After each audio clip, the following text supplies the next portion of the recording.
Okay, so the last laser I received was actually delivered by the US Postal Service. This one was a little different. Turns out this truck driver and I actually used to work together. Small world. So, there is the Monport, all crated up in all its glory. I was told that I needed to inspect this before we removed it from the truck to make sure there was no transportation damage. The main concern was that nothing had been stacked on this crate at any time during shipping that caused any damage to the top of the laser, the housing. Once we get this open, you'll see this top is just a piece of plywood that's stapled really well to the crate, but there's no cross bracing across the top of it. So anything stacked on top of it would actually cause that plywood to sag and even potentially damage the lid of the laser. But here the cardboard's intact, no creases. We could see that there was nothing that had been apparently stacked on it of any size. With that part of the inspection over, was able to put the lid back on her, get her off the truck, get her on the ground where I can get her uncrated and do a full inspection.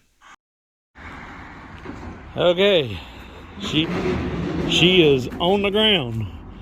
ABF is leaving. We did pop the top on her and it appears to be in good shape.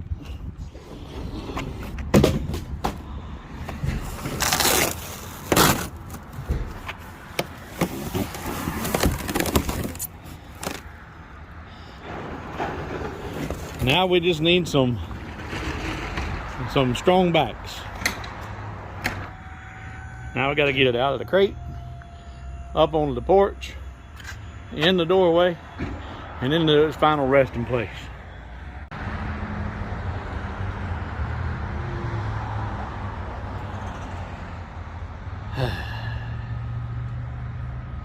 So you'll need to remove the gold screws from the feet. Extend the feet to jack it up so you can remove that wooden block from the center. Then lower the laser back down onto the pallet in order to roll it off the pallet and set it on the ground. So we got some strong backs and we moved her onto the porch knowing that it wasn't going to go through the door. We knew this when I purchased the laser.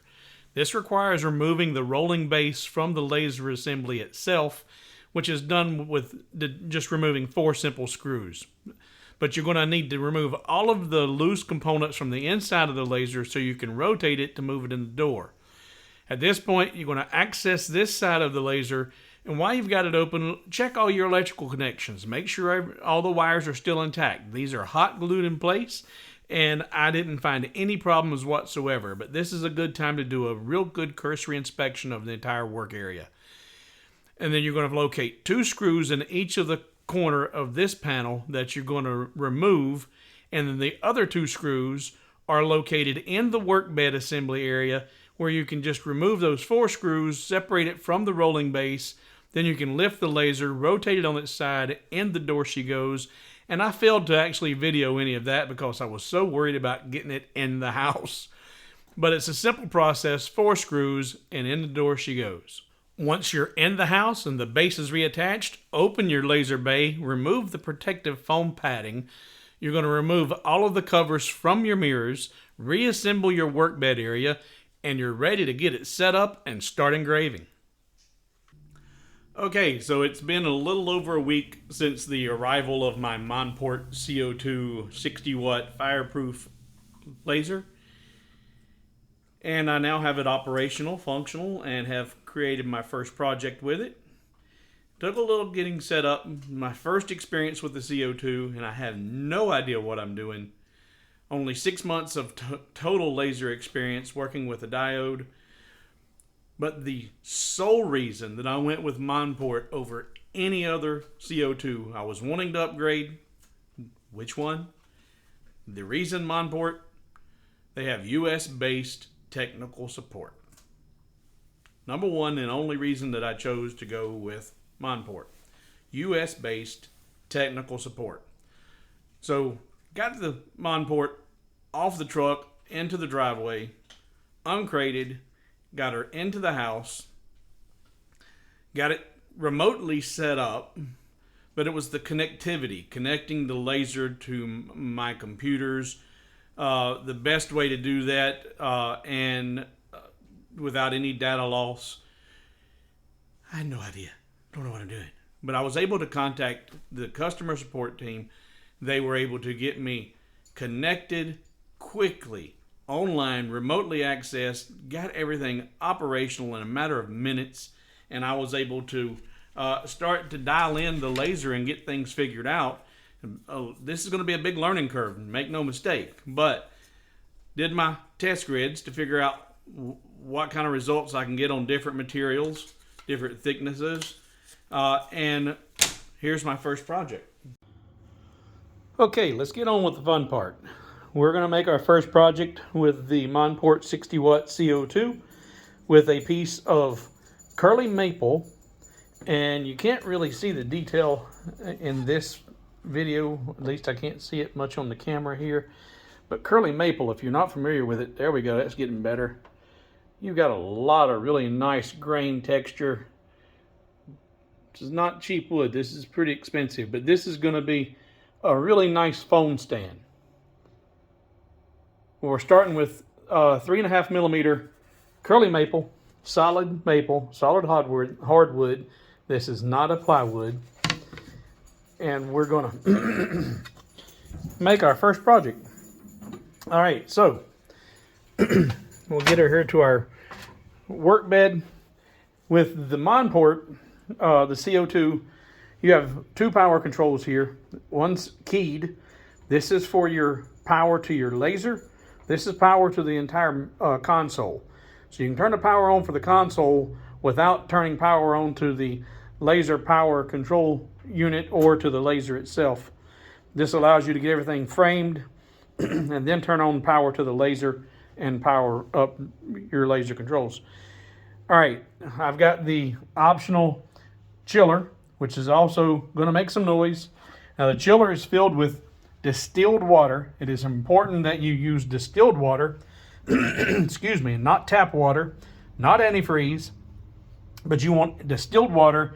I have a few drops of Dawn dishwashing soap in there and a few drops of algicide to help keep this fluid as clean as possible and as neutral as possible, because tap water, any other contaminants like antifreeze, that begins to make your fluids conductive, and you don't want any conductive fluid in that laser tube. It will affect the power output of your laser. So distilled water in the chiller, plumbed into the back side of the laser. Now they come with an optional, or not optional, they come with a tub, an open tub that allows you to have a open container and a floor full of water. And I didn't want to do that because an important part is keeping this fluid clean, and an open pail of water, you're going to be having to change that every day or every other job. So this is the better option. So let's power her up.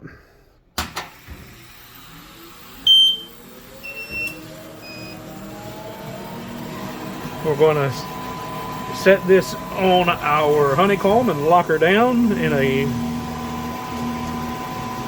square position, or squared up anyway, as best we can by eyeball.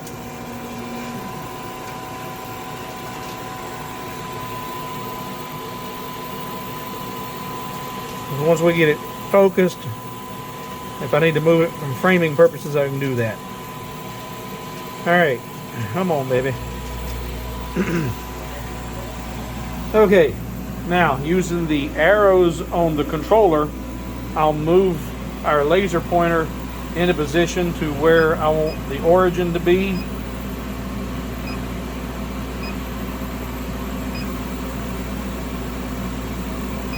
Right there. Now once I've set that, I'm going to hit my origin button. Now that's set the origin for the laser up for the way I have it set up in Lightburn. Alright, so focus. Now I've already set my origin up so I can move this out of the way. This is your focus tool, folks. That's going to get lost in a week. So I'll probably take the dimensions here and make a nicer piece bigger piece, something that I'm going to be able to hold on to. But you take your plexiglass and you slide it right in here. There we go. And you don't want to have to force it. You don't want to have to push down on your wood. It should just slide in there, and that's when you know you're focused. And your focusing is done right here with one knob. This will raise and lower the entire bed in order to get your proper dimensions. That's a little snug. There we go. I just seen her move, so I know she's loose. All right. So now we're focused.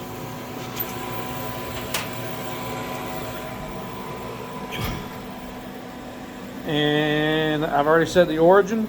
We're going to come over here and tell it to go to origin and see if that worked. Go to origin. Is your CO2 ready? Nope, we're not. We're disconnected. All right, let's get the laser ready. Laser, laser, laser, laser. Devices. Now we're ready. Tell it to go to origin. And now you see the laser is where she should be. Now, let's go to framing. I'm gonna hit it a couple times so I can get over here and check it. And that's a little low. So I can move my wood.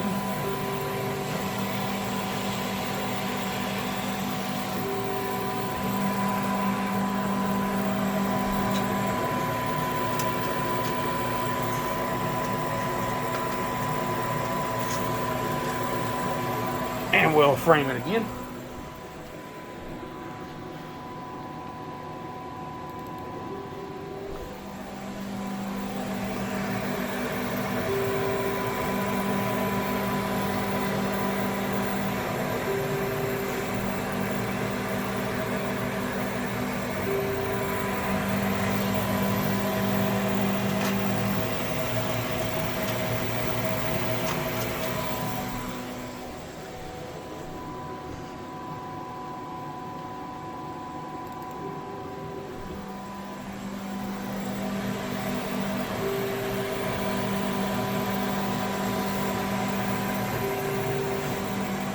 Okay.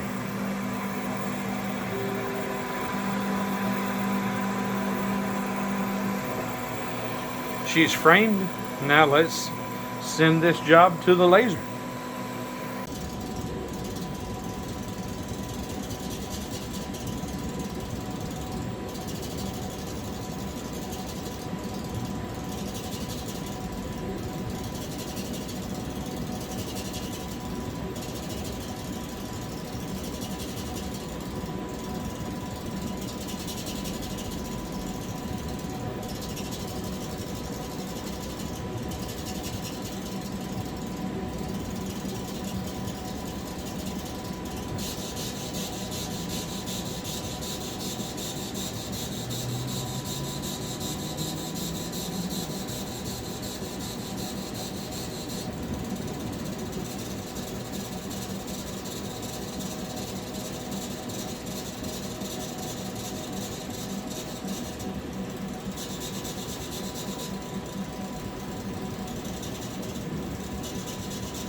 And in that short of time, hopefully that's done. Got to make sure she cut clean and she's got good drops.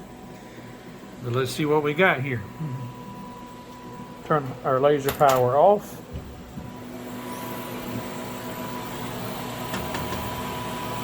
That's loose. That's loose.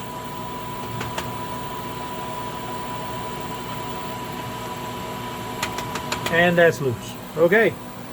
So, that quick. She's cut.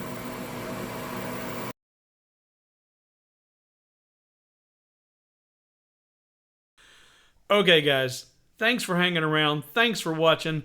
This has been a big learning experience, and it's going to continue to grow and continue to learn. This is going to be a lot of fun. That job just took 5 minutes. That was an hour long on a diode. No thank you. Got a lot more to learn, and there's going to be a lot more information on this channel about my experience with the Monport 60 watt CO2. If you want yours, you want to up your game, down below there's a link to save you 6% on your purchase. Get yours ordered, get it to the house, get it set up, continue watching these channels, and we'll learn together. This is going to be a lot of fun. Thanks again for watching. This has been Hobo with Wood. I'm Steve, and I'm out.